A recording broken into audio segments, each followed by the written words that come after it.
दोस्तों one piece के chapter 1159 के स्पॉयलर्स ड्रॉप हो गए हैं और ट्रस्ट मी ये बिल्कुल क्रेजी है क्योंकि God valley incident finally start हो रहा है और शॉकिंग रिवील ये है कि ड्रैगन वहां एक मरीन सोल्जर था।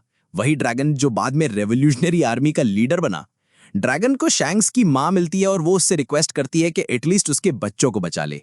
और फिर एक और बड़ा रिवील, ज़ेबेक और ब्लैकबियर्ड दोनों ही डीवीडी जोन्स के डिसेंडेंट्स निकले, एक लेजेंडरी पायरेट जो शायद जॉय बॉय का राइवल था।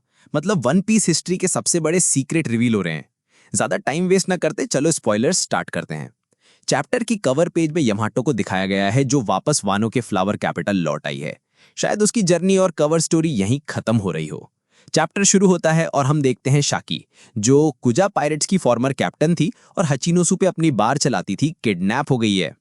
फिर हम देखते हैं 38 साल पहले गार्लिंग फिगारलैंड, जो शैंक्स का असली बाप है, वापस गॉड वैली आता है और वो अपनी वाइफ के ऊपर अटैक कर देता है क्योंकि वो अपने बच्चों को होली लैंड ले जाना चाहता था अपने साथ। इसी वक्त गॉड वैली टूर्नामेंट स्टार्ट होता है और सबसे बड़ा ट्विस्ट, ड्रैगन खुद 38 साल पहले गॉड वैली पे प्रेजेंट था। उस वक्त वो एक मरीन सोल्जर था। ड्रैगन अभी एडमिरल लेवल पे नहीं था, बस एक नॉर्मल सोल्जर था। साथ ही हम कुमा, गिनी और इवानकॉफ को देखते हैं जो स्लेव शिप्स पे वहां लाए जा रहे होते हैं। इवन यंग मॉर्गन भी इस चैप्टर में आता है और गॉड वैली की इन्फॉर्मेशन पायरेट आइलैंड पे लीक कर देता है कि गॉड वैली में ये टूर्नामेंट होने वाला है। ये न्यूज़ जैसे ही हचिनोसु तक पहुंचती है, ज़ेबेक तुरंत हाइपर हो जाता है और गॉड वैली के लिए निकल पड़ता है। लोग सोच रहे थे उसका मेन रीजन शाकी का किडनैप है, लेकिन असली वजह कुछ और ही थी, ज़ेबेक की वाइफ और उसका बेटा यानी कि ब्लैकबियर्ड। ज़ेबेक फिर से हराल्ड से मिलता है जब वो गॉड वैली जा रहा होता है। ज़ेबेक उससे रीजन बताता है कि वो गॉड वैली क्यों जाना चाहता है। तब हमें पता चलता है ज़ेबेक असल में वेस्ट ब्लू के गॉड वैली पे पैदा हुआ था। ज़ेबेक ने अपनी फैमिली को वहां भेज दिया था ताकि उनकी सेफ्टी हो, लेकिन जब उसे मॉर्गन्स के थ्रू पता चलता है कि वहां टूर्नामेंट हो रहा है और सबको मार दिया जाएगा, तो वो अपनी फैमिली को बचाने के लिए खुद वहां जा रहा है। फिर रॉक्स और हराल्ड फाइट करते हैं, लेकिन हराल्ड जानबूझकर हार जाता है और रॉक्स को अपनी जर्नी कंटिन्यू करने देता है क्योंकि ज़ेबेक की वाइफ और उसका बेटा गॉड वैली में डेंजर में है। अब सुनो एक और क्रेजी रिवील जो इस चैप्टर के स्पॉयलर्स में आया है। पता चलता है कि रॉक्स का असली नाम रॉक्स डी ज़ेबेक नहीं बल्कि डेवी डी ज़ेबेक था। मतलब वो एक्चुअली डेवी क्लैन का मेंबर था।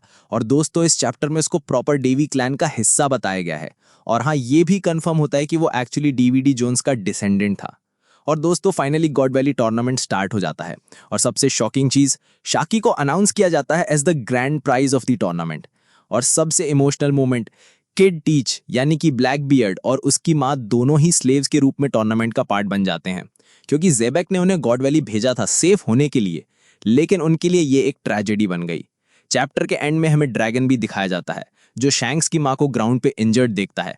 वो उससे रिक्वेस्ट करती है कि प्लीज बच्चों को बचा लो और यहाँ चैप्टर एंड हो जाता है। और सबसे बड़ा क्वेश्चन, डीवीडी जोन्स कौन था?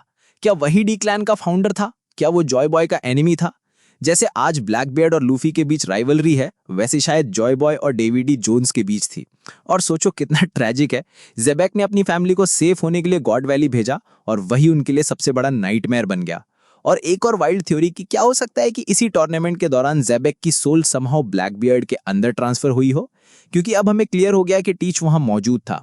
अगर ऐसा हुआ तो ये एक्सप्लेन करेगा कि ब्लैकबियर्ड के पास ऐसे बिजार पावर्स क्यों हैं। अगर वीडियो पसंद आई हो तो लाइक एंड सब्सक्राइब जरूर करना। मैं मिलता हूं तुमसे नेक्स्ट वीडियो में।